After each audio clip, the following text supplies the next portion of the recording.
Humans are weird. We took a vote. The big mix-up. A sound unlike any other Watches the approaching flames had ever heard in his life gusted through the room, and he shuffled his mass in fascination.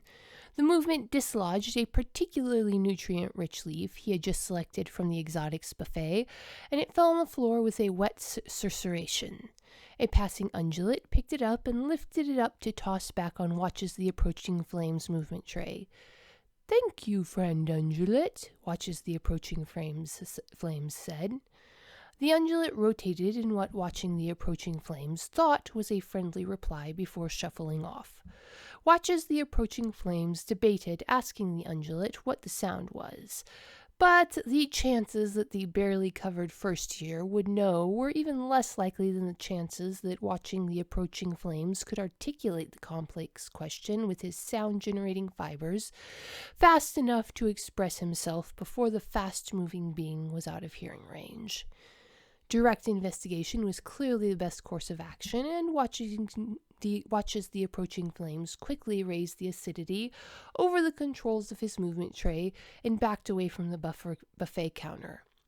It still puzzled him why the rest of the sapient races all agreed that keeping their nutrient sources raised was a necessary safety precaution.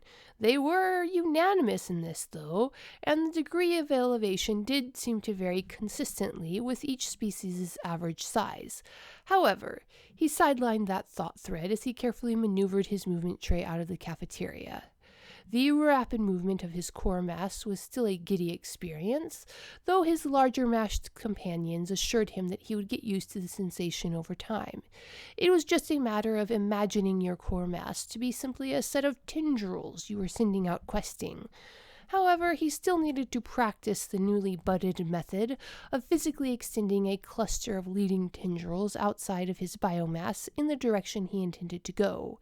He hoped he would be past this sign of inexperience soon, but today it was still needed as he traced the sounds. They led him down a few corridors to the main computing lab. The strange noise had altered to a more recognizable sound by this time. One of the human lab technicians, he believed that the undulates called him Human Friend Bill, was softly chanting what sounded like pleading denials of reality.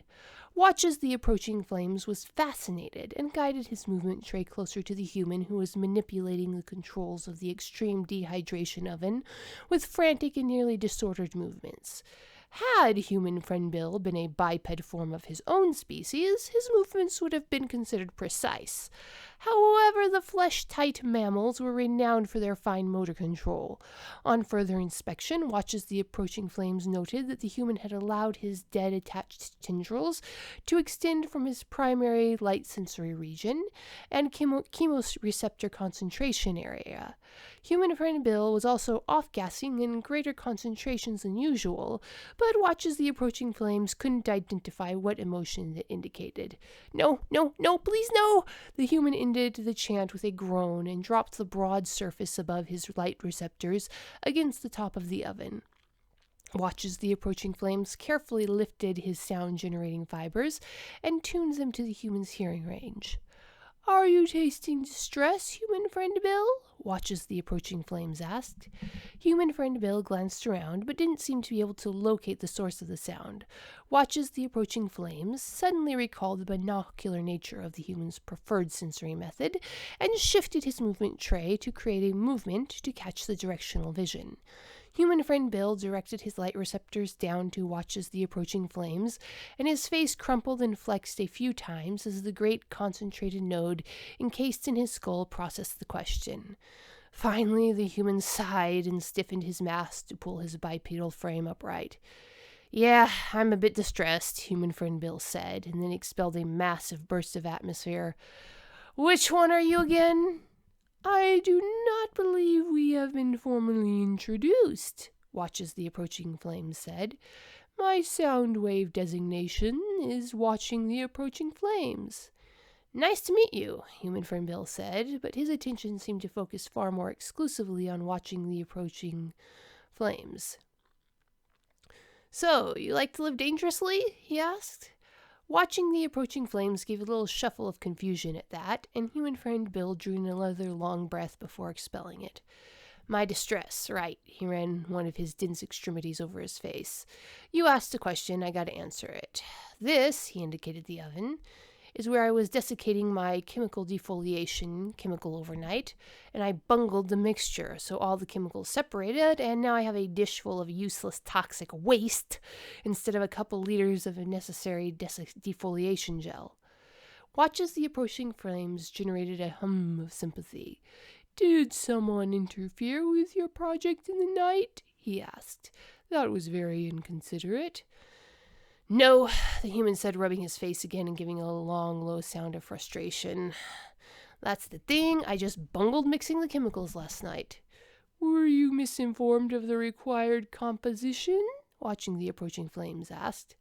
Nope, the human replied as he began to pull the protective covering over his hands and shifted his sensory loci shields over his face. I was just tired when I mixed them up and didn't follow the procedure correctly.